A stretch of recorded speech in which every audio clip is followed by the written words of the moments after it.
Hi everybody, I'm Victor Brick and welcome to February's Uncle Vic. As you can see, it's snowing a little bit outside. I hope you're all enjoying this weather. It's kind of like what Mark Twain said, everybody's talking about the weather but nobody's doing anything about it. Now the answer to last month's trivia question, what is a Titan? Do you remember the Ravens were playing the Titans in the NFL playoffs? A Titan was a father of the gods, a forerunner of the Greek gods. And the head Titan, Cronus, had three sons, Zeus, Poseidon, and Hades. And of course, like all good children, they ended up stealing his kingdom. So that's what a Titan is. Now, the trivia question for this month, according to American tradition, where did the term lobbyist originate? According to American tradition, where did the term lobbyist originate? You can email your answers to jamie@brickbodies.com. Last month, Lynn and I went down to Washington, D.C. for the inauguration of the 44th President of the United States, Barack Obama. Now, Lynn and I are Republicans, so we didn't go down necessarily as a political statement, but we wanted to be a part of history, and we wanted to be there to see the excitement of the inauguration. And I'm telling you, although our day didn't go quite like we had planned, we were supposed to go to a reception and then go to a ball, but the person that was supposed to have the reception, the host of the reception, never made it to the reception because of the crowds. We never got our tickets, so we never even actually made it to the ball. Still, it was great just being there to feel the excitement in the air and the electricity.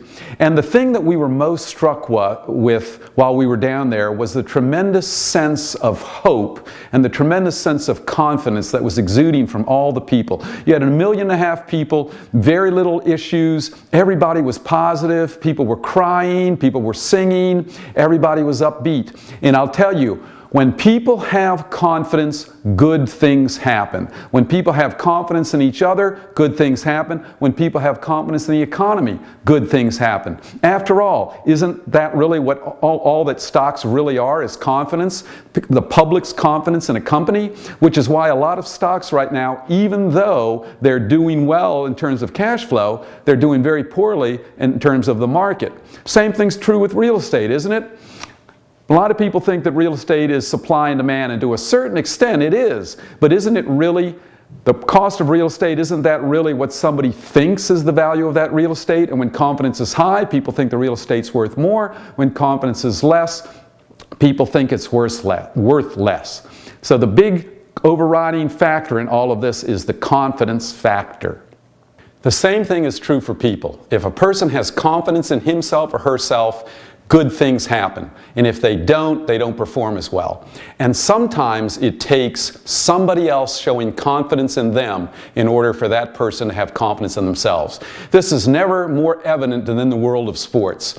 Stephen Curry of Davidson is the leading scorer in Division I basketball. Stephen Curry, Davidson, Division I. Not Duke, not North Carolina, Davidson. Stephen Curry, although he was the son of an NBA player, was not heavily recruited by Division I schools, including West Virginia, where his dad played. But when he went to Davidson, the coach at Davidson showed confidence in him and basically gave him the green light, which means he was allowed to shoot without having to look over his shoulder and wonder whether or not the coach would be upset. Now, he's not a gunner by any means, but he has the green light to take a shot when he feels he can make it, and because of that he has tremendous confidence in himself, and he is now a candidate for All-American honors. And did I mention that he's only a junior?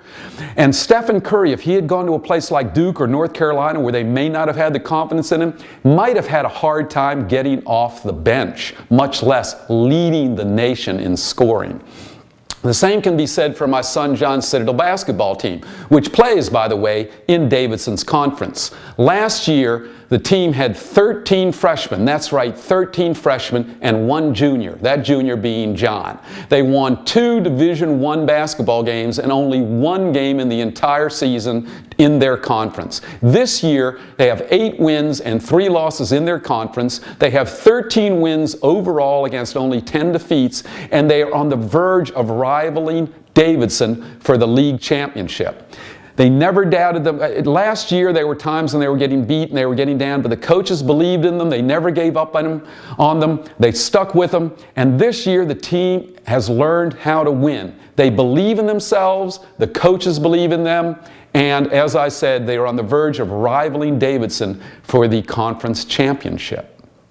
Confidence. It makes all the difference in the world. Believe in yourself. Believe in others to help them believe in themselves. And for gosh sake, whether you're a Republican or a Democrat, right now believe in the President and in the United States. We need all the confidence we can get. Now we close every Uncle Vic with a thought for the day. And the thought for the day today is, be careful if you don't know where you're going, because you might not get there. Yogi Berra, New York Yankees. Now, if you'd like to forward this Uncle Vic to a friend, you can do so by hitting the forward button at the bottom of the screen. And you can also go to brickbodies.com to get a text version of this Uncle Vic. That's it for today from good old Uncle Vic.